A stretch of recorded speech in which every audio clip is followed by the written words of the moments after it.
All right, Team Ancient Tomb, we have Craig Johnson on a mono red prison. So this, of course, is our Ancient Tomb City of Traders deck. 18 lands, powering out cards.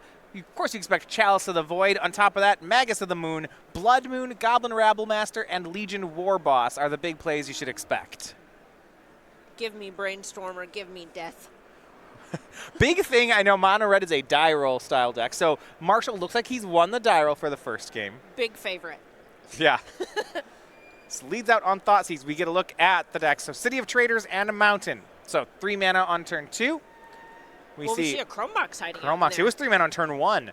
So Fiery Confluence, Blood Moon, Trinisphere, and Hazaret the Fervent. Now Marshall actually drew his one of basic Swamp in the opener, which plays here. Yeah, it ends up being a big deal just because you end up not getting trapped under Blood Moon as frequently if you actually have basics that let you play the game. These Grixis Phoenix decks end up living off of their Hand Disruption like we're seeing here, Dark Ritual into Buried Alive, those sorts of plays that let them crank out their Arclight Phoenixes. So the things that he's looking to take with his Thoughtseize are probably going to be close to just the Blood Moon or the Trinisphere because those are the most immediate threats. Yeah, now, when I see a deck that's Arclight Phoenix that wants me to cast 3 spells in a turn, I have to say the card Trinisphere seems pretty threatening. Well, you can Dark Ritual for 3 mana. Okay. Stay with me. All right. And then you can spend that 3 mana on a Dark Ritual. All right. We're almost done. Almost. And then I think I know where this is Buried going. Alive. Wow. It's just, this card's not even good in the matchup. So rather than taking a payoff, it looks like Marshall buys himself an extra turn. He takes the Chrome Mox from Craig's hand to deny that turn 1 Trinisphere or turn 1 Blood Moon. Right, and the type of thing that we'll likely be seeing out of him at this point is just a bunch of Arclight Phoenixes on turn 2, and he just wants to ensure that he gets to do that and say, you know what, if I can't cast any more spells after my second turn, but I have 3 Arclight Phoenixes in play, who cares? Fetch down to 17 here for Marshall. Yeah, Craig just let out from the mountain. Of course, City of Traders means you don't want to start on that land, so you prefer to keep it in play as long as possible. And you see Marshall going to go get that second basic. I believe those are his only basic lands in the deck. Right, and this is the way that Marshall kind of just gets to say, you know what, resolve your Blood Moon. He's not literally Thoughtseizing it away, but he is reducing its efficacy to a point where it's not really worth a card out of from Johnson. A Ponder from Marshall. And I will say for Team Ancient Tomb, I'll accept City of Traders. That also counts. You know, and you know what? I'm not going to forgive you for that one. We're going to have to work on this over the weekend. We'll bring it up again, but for now, I'm holding it against you. You know, even Lands is starting to play some Ancient Tombs.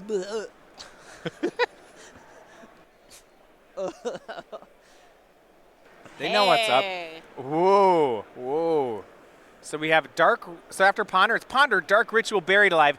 This is the explosive part of the Grixis Phoenix deck. It's how it competes with non-interactive decks like Mono Red. So on turn 2, it is 3 Arclight Phoenix into play. Flap, flap, flap. Yeah, flat attacking in for 9. That's a way to beat Trinispheres if you make the Phoenixes first. Yeah, exactly. You know, what do you do here? Play a Trinisphere and go, ha, you can't cast any more spells. I might be dead next turn, but... You know, I got this moral victory, so that's cool. I'm looking at Craig's hand, or rather deck list. He doesn't have anything like Ensnaring Bridge. He's got 2 Fiery Confluence, and one of them's in his hand. That's going to help. Yeah, that actually can clean up the Phoenixes. Right, and this actually puts him in a spot where he can't develop something like Trinisphere because one of the outs that he's drawing towards is another copy of Chrome Mox. He's missing a second red source in order to cast the Fiery Confluences here, and even that only buys him some time. So because he made Rabblemaster instead of Blood Moon, you're thinking he doesn't have another mountain in his hand? Correct. And right, because even then you need the fast mana. You need your City of Traders to make 2 mana, which Blood Moon would turn off. Right. I mean Trinisphere. He could, either one. Okay. They both make it to where he can't Fiery Confluence next turn, which is a death sentence. Yeah, it feels like the board he wants to set up for would be a Trinisphere in play and the Phoenixes in the graveyard, if he can get there. Right. Now he's down to 2. He's got only 1 turn to do it. And even then it wipes up his Rabblemaster. Johnson's just in a really rough spot here. Yeah, he needs the mana. Let's see if he can do that to start. He did not draw a mountain last turn. He has, it looks like, another City of Traders, but that's not a second red source. So here's 3 mana on City of Traders, brings him up to 5.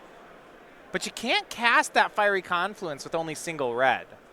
Yeah. So we're gonna, yeah, it looks nice enough, but I don't think this works. Yeah, this is close, but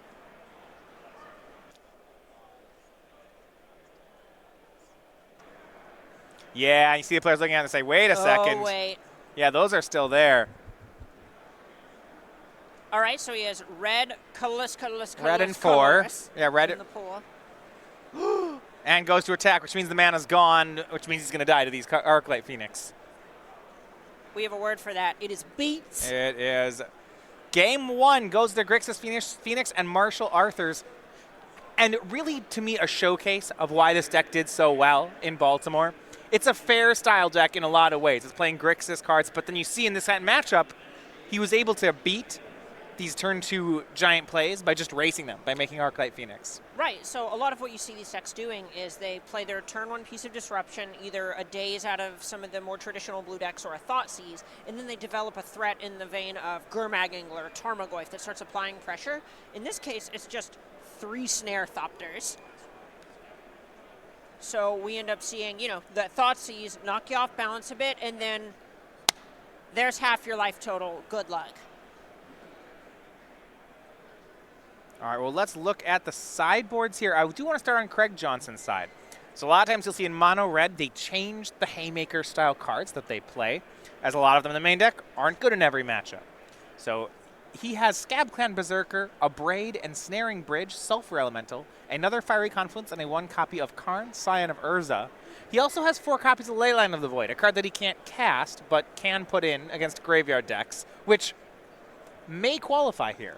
Yeah, so the thing that we're going to be seeing here is it comes down to if Johnson thinks he can beat the quote-unquote normal game plan, and if he puts Marshall on having something like Monastery Mentor in his deck, which we're seeing out of some variants of the Phoenix strategy where Leyline's a little bit embarrassing, but without that plan to swerve into, the Leyline of the Void ends up being a lot stronger just because it turns off Arclight Phoenix, or let me rephrase, the busted Arclight Phoenixes. Right. And then the transform on the Jace. So the Jace is something that is a little less likely to be on Johnson's radar. So what do you think, are the prison cards that matter? I kind of mentioned in game 1 that I wanted Craig to hide behind a Trinisphere to stop Arclight Phoenix. You know, right. If things are going his way, what are the cards that will be in play? So the things that are good is if as silly as this sounds, if Johnson had been on the play that game, he would have won very easily. Right. That makes sense. It's often true for this deck. Ironically, a lot of the cards that were in his hand were great, but the fact that he started out on the back foot a little bit meant that he couldn't break serve. Right. In a way that mattered. As you know, silly as that might sound, without Chrome Mox being able to put him up to 3 mana on the first turn, Arthur's just kind of got to do what he wanted, and prison cards are only good if you actually preempt what your opponent is doing. Right. So out of the board, we might see maybe some Leylines, but not much. I don't mind the Ensnaring Bridge. Yeah, Ensnaring Bridge is fine. It is something. The big issue is nothing that Arthur's is attacking with is big. Right. So emptying your hand could end up being a little bit of an issue. He didn't get down to 2 cards there. He actually couldn't have stopped an Arclight Phoenix. Exactly. And that's what it takes to stop the smaller things. What you're seeing Ensnaring Bridge for is anything that's maybe trying to kill you with like a Reality Smasher or Emrakul the Aeon's Torn, Gristlebrand, the really big heavy hitters of the format. So next weekend, just 1 week away, is at Star City Games, the Regional Championships. These are the Season 1 championships here, so bring out your best Modern decks. I know I'm pretty excited about it. Now, first of all, if you haven't signed up yet, you're going to want to sign up now at places all around the country. The first 200 players to sign up receive a copy of an exclusive playmat and tokens for each location. Now, everybody gets the tokens, though. You get the 4/4 Flying Angel token, and on top of that, you get Andrew Jessup's Invitational winning token. That is the Monarch token, one of my favorite tokens here that we've had on the tour in quite a while. Those are both tokens that I just love. You know, this is you know, break the fourth wall a little bit. I love that dress, to be honest, and that is, oh, it's so sparkly and pretty.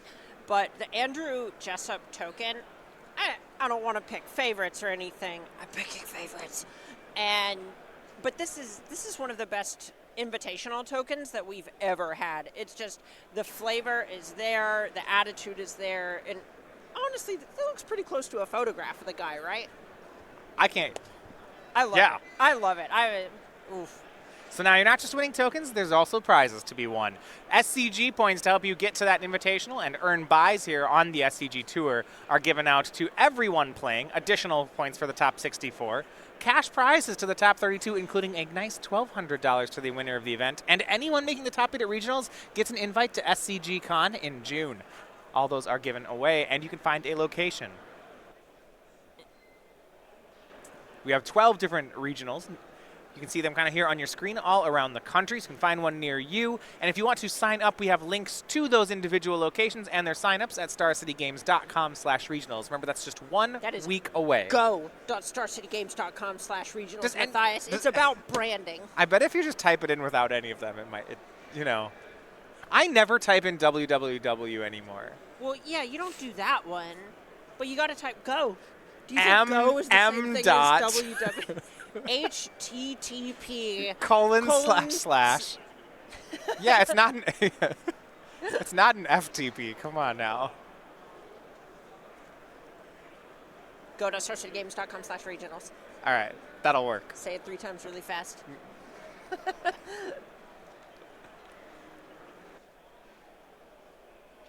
Sideboards have come in. You can check those out on Cardboard Live on your screen here. One card of the sideboard we talked about, Leyline of the Void for Craig Johnson, and personal favorite card, that's an Ancient Tomb into play, turn 1.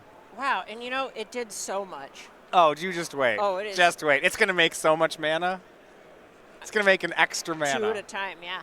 This is nice. It didn't make any mana this turn, so that by turn 2, it will have made 2 mana. Yeah. For 2 life, that's just a good rate. Well, maybe. He's about to be Thought Seized. We'll see if he actually has a spell to cast.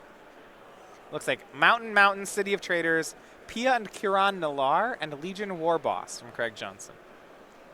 All right, this is the formula, right? You have your single prison card, and then you have something that closes the game quickly. Yeah, it really puts pressure, I think, on Leyline of the Void to be a prison card. Well, when you put it that way. So basically the thing that we're seeing here, last game we saw Arthurs just get to do his thing before Johnson actually did anything that mattered that stopped Arthur's game plan before he could develop that Blood Moon, that Trinisphere. Right. And Leyline of the Void, in a lot of cases, it's not going to stop Arthurs from playing Magic, but it turns off his, quote, I win draws. Right. And so it isn't a great thing here because he doesn't have one of those prison cards to back it up. But you can't really throw back a hand that turns off the I win draws and then has 2 threats. So it's not literally Thought Seize proof. But Johnson does still get to play Magic through a hand disruption spell. Craig draws into a big old fistful of mana. Another Ancient Tomb picked up there. Unlike the Eldrazi decks, his deck doesn't scale into mana very well. Once he gets to about 5 mana, that's where the fun stops. Well, Hazaret the Fervent can throw lands. That's true. He has the one of Hazaret. Marshall Arthur's no Blood Moon on the table, so he's going to go ahead and fetch up that Volcanic Island. Got to give some style points for the Black Border Volk. Yeah, those are beautiful.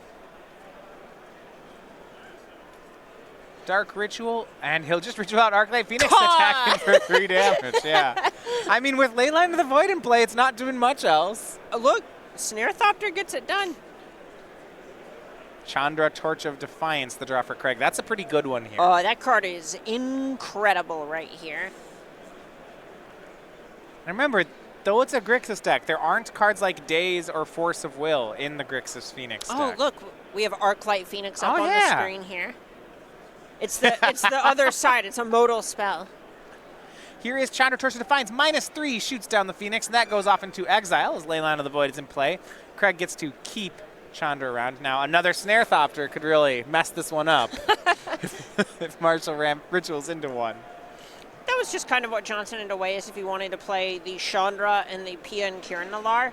And Johnson just kind of wants time in this situation, and you would develop the Pia and Kiran if you wanted to race a little bit better, since next turn you could Chandra minus crash in for 4. Right. But if all you're fighting for is time, getting extra Planeswalker activations and keeping Arthur's honestly just off the battlefield is going to be better. Jace Vryn's Prodigy, San Diego Comic-Con one. Those are, so we'll get one on the screen that's a little more legible here. 0-2. Arthur's always about the style points, though. Now, I actually have an interesting line here at that PN Kieran. Chandra has a mana ability, and if Craig really wants to take care of that O2, he actually could shoot it down this turn. That is saucy. City of Traders from Craig. Looks like, yeah, Craig's options here are Goblin Rabblemaster, PN Kieran Nalar, and he also can plus Chandra to exile a card, but it looks like he is going to make mana. Yeah, I'm pretty interested in just playing both your threats. Who cares if Arthur's loots? He's going to cast PN Kieran using 2 mana from Chandra and the City of Traders. Now he can choose between Legion Warboss and throwing a Thopter. So I play both, and he will just go for playing both threats. This line's great.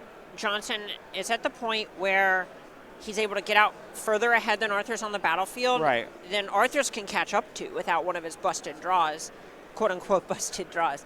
But now he's going, all right, time to slam the door shut before Arthur's can rebuild. Yeah, and Jace's transform clause is when the loot happens, there have to be enough cards in the graveyard for Jace to transform, which of course is impossible here. So it's just a looter. Right. It's a tall order for sure.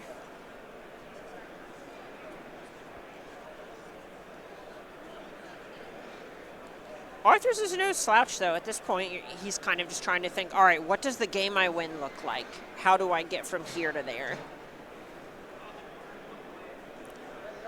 Brainstorm from Marshall. He has, looks like another Brainstorm. He has a copy of a Braid. He's boarded those in to answer lock pieces. Now, in a pinch, they can shoot down something like Goblin Rabblemaster, but there's a lot he has to deal with here. Right, and there's even a point where, those 1/1 tokens may seem insignificant, but they do attack. And eventually Arthur's is going to have to deal with those things. Right now, there are 3 things that Marshall just really needs to answer. You can maybe get away with not doing anything about this PN Kieran for a few turns, but Rabblemaster will kill you, Chandra will kill you, and the door is closing on being able to answer those in time. So he's going to start by Lightning Bolt, targeting Chandra Torch Defiance. Gets the Planeswalker off the board. A Braden is in his hand. If he wants to answer Rabblemaster, the time is now. You have to. And he has to, so that'll be the play. But it does leave 5 power worth of attackers in play for Craig. And don't forget about that ability of PN Kieran to throw Thopters. Well, that's a fine card off the top of the library. How about another Chandra? And Marshall just picks up the cards. He was barely able to answer the first one. Certainly not going to be able to answer the second. Yeah, at that point, Johnson doesn't even have to roll down anymore and can just try to get Chandra up to ultimate range, drawing 2 cards a turn. It was unclear if Marshall could beat the board as it was. Right. And certainly with Chandra, it wasn't going to happen. Exactly. Arthur's was just too far behind on the battlefield, and without using his graveyard, there aren't really any sources of card advantage in his deck. So he was going to take at least 5 cards to answer all the resources on the table, which is 5 turns of taking damage, and that's death. You will die. He would have died before then. All right, Marshall Arthurs now gets a chance. We'll look at his sideboard. We hadn't done that previously. A lot of the cards in his sideboard are fighting against combo-style decks. So 4 copies of Silent Gravestone is the graveyard hate he's gone for, because he can't actually... Now, it's interesting. What do you make of that over something like Leyline of the Void in his deck? So one of the things that Silent Gravestone is able to do is it can turn off things like Surgical Extraction. Okay. It gives the things in your graveyard Shroud. Right. Cards in graveyard. It's cards in graveyards can't be targeted, right? Exactly. So you aren't even necessarily using it for the activated ability. You're using it as a protection spell for your Arclight Phoenixes. Okay. But in this particular instance, all he's probably looking to do is just bring in this Echoing Truth to tag something like Leyline of the Void, since Johnson has no way to actually put it back on the battlefield once it's put back into his hand. And it has the luxury of answering multiple copies of it if Johnson thinks that redundancy is going to help him a lot.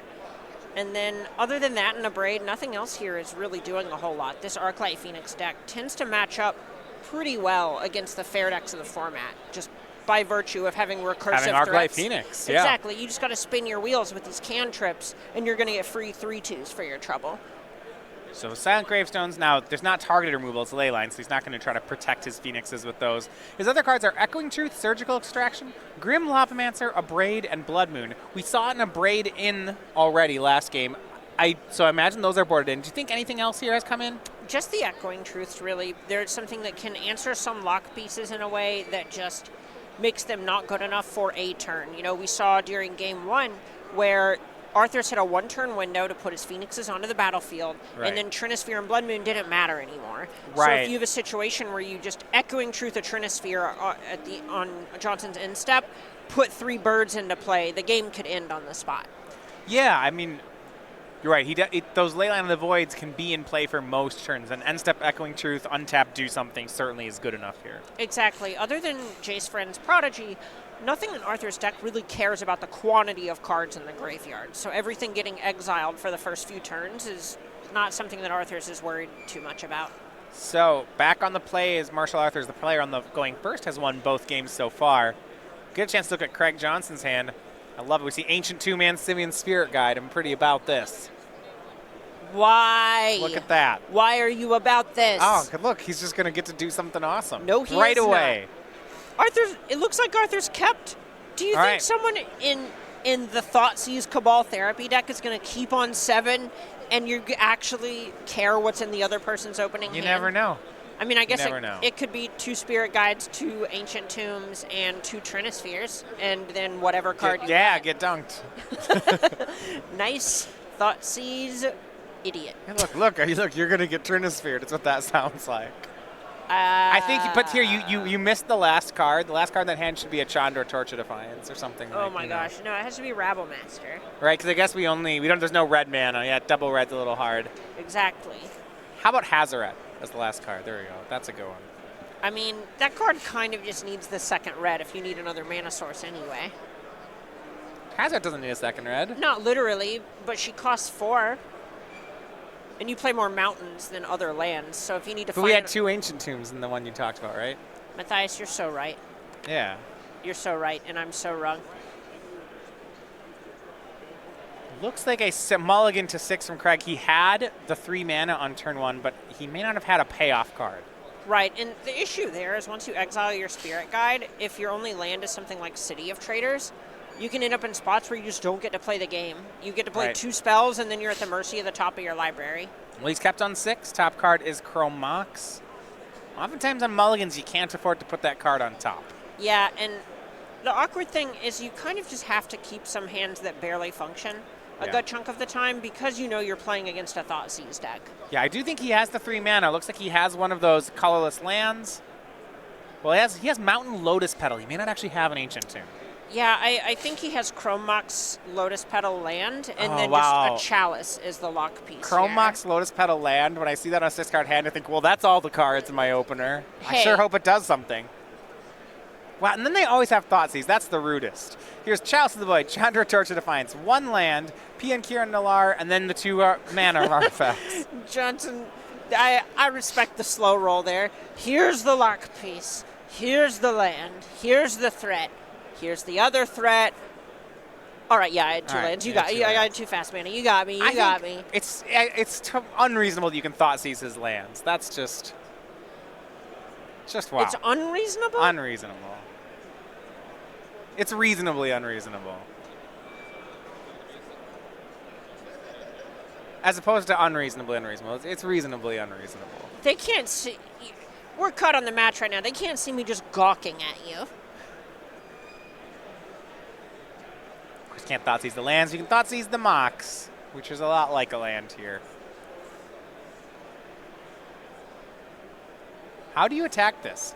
Chalice of the Void is, right, if you don't take Chalice, you're going to get Chaliced. Right, so it comes down to the texture of Arthur's hand, and if he has something like Echoing Truth, for example, then or an Abrade, then he might think that Chalice isn't as big of a deal. Yeah, so the first thing I think is if he can beat Chalice of the Void on 1. Right, but the fact that Arthur's doesn't have very much counter magic means things like Chandra are actually pretty strong against him if he doesn't have one of his Phoenix draws. Turns out he does not, so he takes the Chalice. Now, of course, if Craig... I was going to say if Craig draws any lock piece, he'll be able to cast it, and I guess that... He could have even cast a 3-mana one, but here's Chalice of the Void anyway. It's just happening. This is... Nice.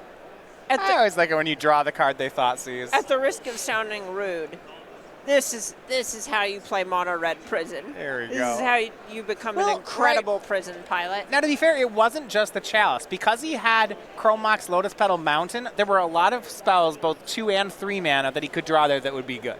Right, a Trinisphere, a Blood Moon, all those would play. Yeah, But this is the nicest Yeah, one. this is the one. You get rub equity. And he's going to make another. So second Chalice was the draw. Makes a second Chalice of the Void on 1. That's strong. That's strong, right? There's no other number. You don't want to like try to put it on 2 or anything. No, so we saw a braid out of Arthur's, and there's a point where if you have Chalice on 2, that's going to end up locking out a braids as well. But it's going to take you more time to get up to that, and we see this Lotus Petal from Johnson. He doesn't want to spend it. He wants to get that up to that 4 mana. Exactly. So it's either him taking a turn off, or just going ahead and casting the Chalice now, since we know that when Johnson hits 4 mana, he's just going to cast Chandra and lose a mana source for There it. isn't a braid in Marshall Arthur's hand, so good play there by Craig. Oh yeah, very heads up stuff. There's a point where you can blank the only 2 you've seen, or Well, buried alive for Marshall. He'll get the Phoenixes in the graveyard. Might as well start it there. they don't have to resolve. Your 1-drops do not have to resolve to bring back your Phoenixes. So Right, next you turn, have to if cast 3 spells. Right, he just goes Ponder, Brainstorm, Dark Ritual. They all get countered, but they effectively turn into 3/2 birds. Yeah, and there's nothing. I'm looking at Craig's deck. I suppose if he has boarded in his Ensnaring Bridge, they'll play here. But that would just get it by a braid. Oh, Another Chandra. that would have been so Nope. good against a Thoughtseize.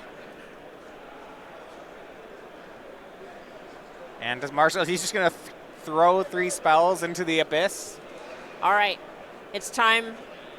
Another, Oh. another bird. He only has 1 Phoenix left. Yep, that is exactly what he has. It's likely he just doesn't have the 1-drops there. If he just doesn't have 3 1-mana spells in his deck, at this point Yeah. he goes, well, let's make it so I can't draw the Phoenix. Both players just waiting. Now Craig hits Ancient Tomb, so it is time for Chandra Torch of Defiance. Plus, we'll exile the top card. It's another tomb. Can't play that one, so 2 damage upstairs. Marshall down to 14. Both players lost 2 this turn. It was a fair turn. This whole exchange, very fair.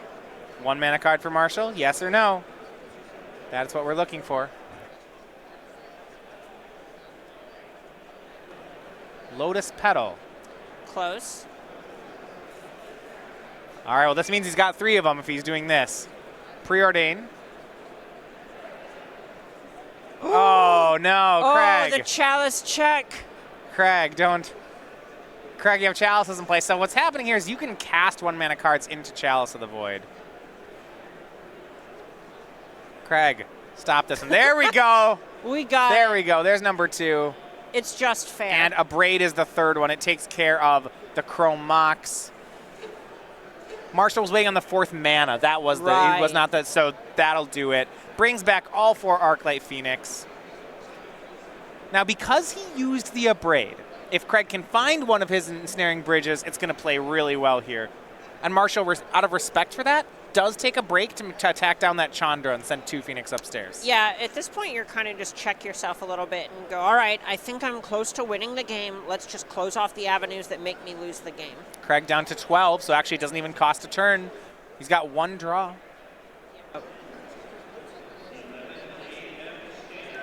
Can he find a bridge? I don't think he does. It was a Okay. red card. Paying that Ancient Tomb actually ended up having a real cost. Yeah, cost him a turn. He drew Simeon's Spirit Guide. That's not going to play. He has a Chandra, which can kill an Arclight Phoenix, and then go to 1 the next turn. It buys him a turn. It is his Right. play. And he'll exile the Simeon's Spirit Guide to do it. Go to 10, cast Chandra, -3, shoot down an Arclight Phoenix. That's exactly the play. He's at 10, and it's only 9 power on the other side of the board. So at this point, if Johnson were to say draw an Ensnaring Bridge, He can't cast it. could roll up Chandra for mana if Arthur's Marsh- just goes yeah. upstairs. And then if Marshall doesn't go upstairs, then Craig can just tap the Ancient Tomb Right. for it. Yeah, he doesn't get a redraw off the Chandra, though. So, yeah, Craig Going to lose the Chandra as Marshall attacks it, hits Craig down to 4, so it's 1 draw for Natural Ancient Tomb and Grim Lavamancer. There we go. Chalice of the Void checks it. Gotta go for it. And that's not going to be it. There's the handshake, and it is Grixis Phoenix with the win. 2-1 over Mono Red Prison. As we see here, it's, both going first. It just matters in these Ancient Tomb matchups. Craig not able to break serve, loses games 1 and 3. Right, and there's even a point, the reason that we really see the Grixis Phoenix decks shine against these Mono Red Prison decks, which usually beat up on some of the more fair-ish